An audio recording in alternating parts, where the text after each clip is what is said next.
अस्सलाम वालेकुम, मैं हूं बदर इस्लाम। आज क्रिकेट के चंद टॉपिक पर बात करते हैं। तो सबसे पहले बात करते हैं कि डिज्नी हॉटस्टार डिज्नी ने चैम्पियंस ट्रॉफी को T20 फॉर्मेट में करने की मांग रख दी है 2025 की जो है। तो अब उन्होंने BCCI से रब्ता किया। अब BCCI ICC, अगर BCCI मान गया तो ICC का मानना मुश्किल नहीं है। तो अगर अगले 2025 में चैम्पियन ट्रॉफ़ी जो है वो T20 फॉर्मेट की होती है तो उसमें मेरा नहीं ख्याल कोई हैरानी की बात है, क्योंकि अब मेरे ख्याल से तो अब ये T20 फॉर्मेट में चैम्पियन ट्रॉफ़ी होने जा रही है। तो दूसरा बात यह है कि मोहम्मद शामी ने जो है हसन रज़ा को रिप्लाई किया कि आप हमेशा हमसे जलते रहा करो, कुछ इस तरह की उन्होंने बातें की हैं। तो ये वो साइको टाइप से क्रिकेटर हैं, हालांकि क्रिकेटर को ऐसे ट्वीट करना शोभा नहीं देता। उन्होंने अपना एक पॉइंट ऑफ व्यू रखा था और शामी उसके ऊपर बिल्कुल ही जो है वो कह दें आपसे हमारी खुशी नहीं देखी जाती, फ़लाँ है, ये है, वो है, आपको हमारी मेहनत नज़र नहीं आती।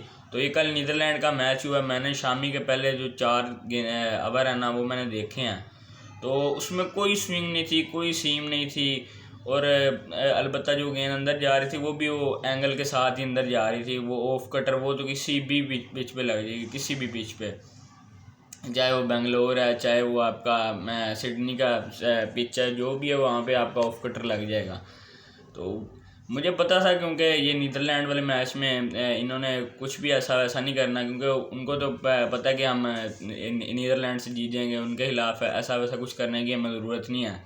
जैसा कि इन्होंने बांग्लादेश के खिलाफ नहीं था किया, फिर भी ये जीत के हार गए थे, श्रीलंका के खिलाफ ग्रुप स्टेज में नहीं था किया। तो श्रीलंका ने अच्छा खासा एक मतलब कि कम्पिटिटिव मैच कह सकते हैं, अलबत्ता वन साइडेड था, मतलब कि इतना ज़्यादा वन साइडेड नहीं था, कुछ अच्छा मैच था वो। और उसके अलावा जौन सा भी ऐसा मैच था, नेपाल के खिलाफ देख लें तो वो भी उन्होंने भी 230 बना लिए थे। तो जिस मैच में इन्होंने बुक नहीं किया होता या फिर इन्होंने कोई गेंद गूंद का हिसाब नहीं लगाया होता तो उस मैच में इनका पता लग जाता बॉलिंग का। तब भी तो ये बॉलर होते हैं, तब कौन सा कोई अनोखे बॉलर होते हैं। चलो एक आपका बॉलर अच्छी फॉर्म में अच्छी लेंथ पे फेंक रहा है, 2 फेंक रहे हैं, आपके 4 के 4 या 3 के 3 बॉलर अच्छी फॉर्म में नहीं होते। हमारे जैसे हसन अली था 21 वाले वर्ल्ड कप में, हारिस रऊफ रन खा रहा था, अलबत्ता विकेट ले रहा था, उसमें ये कमी थी कि वो रन खा रहा था। अब उसने रन कंट्रोल कर लिया, हसन अली ने देना शुरू कर दिए। तो ये कुदरत का निज़ाम है, मतलब कि ये तो नेचुरल सी बात है, हर चीज़ आपकी परफेक्ट हो नहीं सकती। तो वो कह रहे जी आपसे हमारी मेहनत नहीं देखी जा रही, तो आप करते ना नीदरलैंड को 80 पे आउट, 70 पे आउट, 50 पे, 100 पे कर लेते, 150 पे कर, वो 250 कर गए थे आगे से, क्यों? क्योंकि बाल नहीं था चेंज किया हुआ। तो ये मोहम्मद शामी का बस ये जवाब बनता है। आज न्यूजीलैंड वर्सेस श्रीलंका का मैच, बहुत सारे पाकिस्तानी लोग भी कह रहे थे कि ये कैसे हो गया, ये इंडिया ने फिक्स किया। वो मतलब कि उसके ऊपर मैं तो नहीं कुछ कहूँगा, अलबत्ता मैं ये ज़रूर कहूँगा कि ICC जो है ना उसने श्रीलंका के फेवर के लिए पिच बनाई थी, मगर श्रीलंका उससे फ़ायदा नहीं उठा सका। तो श्रीलंका बिल्कुल ही मतलब कि वहाँ पे अगर कुछ अक्ल के साथ खेल लेता ना, वहाँ पे आराम से श्रीलंका जो है वो इजीली 300 रन बना सकता था। यानी वो श्रीलंका के हिसाब की पिच थी और श्रीलंका के स्पिनर वहाँ पे जादू भी कर सकते हैं, मगर श्रीलंका के स्पिनर की बजाय वो न्यूजीलैंड के स्पिनर काम आ गए। ICC ने श्रीलंका को बैन कर दिया है। तो ICC ने श्रीलंका को बैन कर दिया। श्रीलंका जो है ना उनको फंडिंग होगी, ना वो कोई टूर्नामेंट खेल सकते हैं, ना ही वो कोई ब्रिटिश सीरीज़ खेल सकते हैं जब तक उनके ऊपर ये पाबंदी है।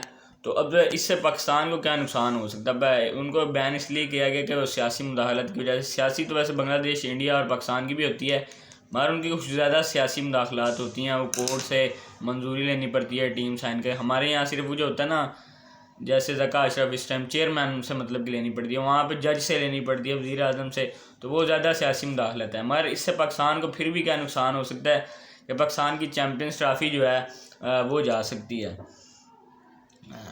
तो एक उंगली ने पाकिस्तान का वर्ल्ड कप सफ़र ख़त्म कर दिया साउथ अफ्रीका के ख़िलाफ़। तो अगर वो आउट हो गया होता तो शायद पाकिस्तान जो है ये वाला मैच बेशक हारा है, वो तो मुझे पता, पाकिस्तान के पॉइंट 10 होते, रन रेट कम होता, मगर एक कॉन्फिडेंस और होता शायद। तो वैसे हमने लेट क्लिक किया, तो हम डिज़र्व नहीं से करते, ऐसी ग्रुपिंग वाली टीम कभी भी डिज़र्व नहीं करती सेमीफाइनल खेलना वर्ल्ड कप का।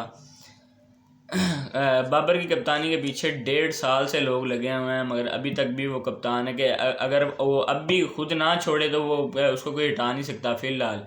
क्यों? क्योंकि इस टाइम जो ज़का अशरफ है, चेयरमैन हटा सकता है ना मैक्सिमम, जो ज़का अशरफ है वो नई तकर्रुर ही नहीं कर सकते। मतलब कि अभी भी अगर बाबर खुद इस्तीफ़ा ना दें तो ज़का अशरफ नहीं बाबर आज़म को हटा सकता। तो मेरे ख्याल से तो उन्हें छोड़ देनी चाहिए, खासकर टेस्ट की और वनडे फार्मेट की। वनडे होता ही हमारा कहाँ है, 1 साल तो हमारा कोई वनडे मैच है भी नहीं। वसीम अकरम ने बातों में इमाद वसीम और मोहम्मद आमिर को ठीक ठाक सुनाई हैं। तो उन्होंने कहा वो लोग जो कहते हैं जी हमें टीम में खिलाओ, वो डोमेस्टिक खेलते नहीं हैं और टीवी पर चढ़ के बैठ जाते हैं और अपना सलाह मशवरा देने लगे। उसके जवाब में इमाद ने भी यही कहा कि आप अगर मुझे खिलाने की बात करें, आप मुझे यकीन कराएंगे, यकीन दहानी कराएं कि हम आपको खिलाएंगे तो मैं डोमेस्टिक भी खेलूँगा। यार ये कौन सा प्लेयर जो कह रहा है जी आप मुझे गारंटी दें कि मुझे पाकिस्तान टीम में खिलाया जाएगा तो मैं डोमेस्टिक खेलूँगा। हालांकि डोमेस्टिक से देख कर उसकी परफॉर्मेंस फिर पाकिस्तान टीम में सेलेक्ट करना है। हालांकि उनको 3.5 साल से उन्होंने कोई वनडे मैच नहीं खेला, चाहे वो पाकिस्तान का हो या कोई लोकल हो, मतलब कि हमारा डोमेस्टिक। उसके अलावा अफ़गानिस्तान प्लेयर ने कहा नो फुटवर्क प्रोग्राम तो बढ़ गया, यानी पाकिस्तान को ट्रोल किया है। तो ये कोई इतना ही, अब मैं इसे वो क्या कहते हैं नेशनल साल्ट जो होता है ना, उसको इलीगल कहते हैं ना, हराम को, वही कह देता हूँ। तो इलीगल साल्ट पाकिस्तान ने अपना दी, इन्होंने पाकिस्तान में दहशतगर्दी फैलाई, पाकिस्तान से क्रिकेट सीखी, पाकिस्तान में क्रिकेट खेलते हैं, पाकिस्तान के काफ़ी जो हैं कोच वो इनको क्रिकेट सिखाते रहे हैं इनके मुल्क में। तो ये फिर भी वहीं के वहीं रहेंगे और ऊपर पाकिस्तान के खिलाफ भोंगते भी हैं ये। तो पाकिस्तान को तो यही कह रहे थे ना भी अब तकरीबन प्रोग्राम बढ़ गया, पाकिस्तान को जब 287 रन की विन चाहिए थी तो इनको तो 438 रन की विन चाहिए थी। और हालांकि इंडिया इनको फुल सपोर्ट में था। इंडिया पाकिस्तान के खिलाफ जो पिच बना था चेन्नई का, हालांकि चेन्नई के पिच पे फास्ट बॉल को भी उतनी सपोर्ट मिलती है, वहाँ पे चेन्नई के पिच पे फास्ट बॉल को सपोर्ट ही नहीं मिली, सिर्फ स्पिनर की पिच थी।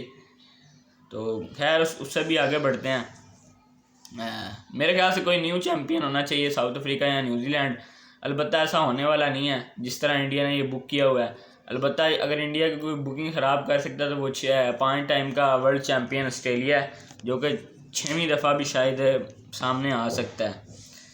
तो ranking doesn't matter to ranking matter, Aamir के लिए भी और क्या उसे कहते हैं इंडियंस के लिए भी। जब बाबर आजम नंबर 1 थे तो रैंकिंग मैटर नहीं थी कर रही इंडियंस के लिए, और पाकिस्तान जो हमारे इतने कोई चवल चूडू लोग हैं वो भी ये कह रहे थे जी रैंकिंग मैटर नहीं करती है, फ़लाँ है।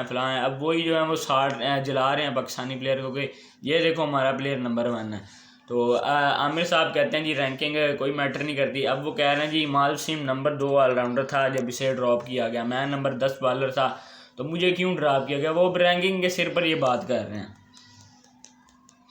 वो ये कहते हैं ज़्यादा मैच खेलने की वजह से ऐसा होता है। दूसरी जो कोहली होता है वो कीनिया वाला मैच छोड़ देता है, तो वो भाई इसलिए छोड़ता है ना, 12 मैच उसने छोड़े थे 8 सालों में, वो इसलिए छोड़े थे कि वो 250 मैच खेल गया हुआ था इसलिए।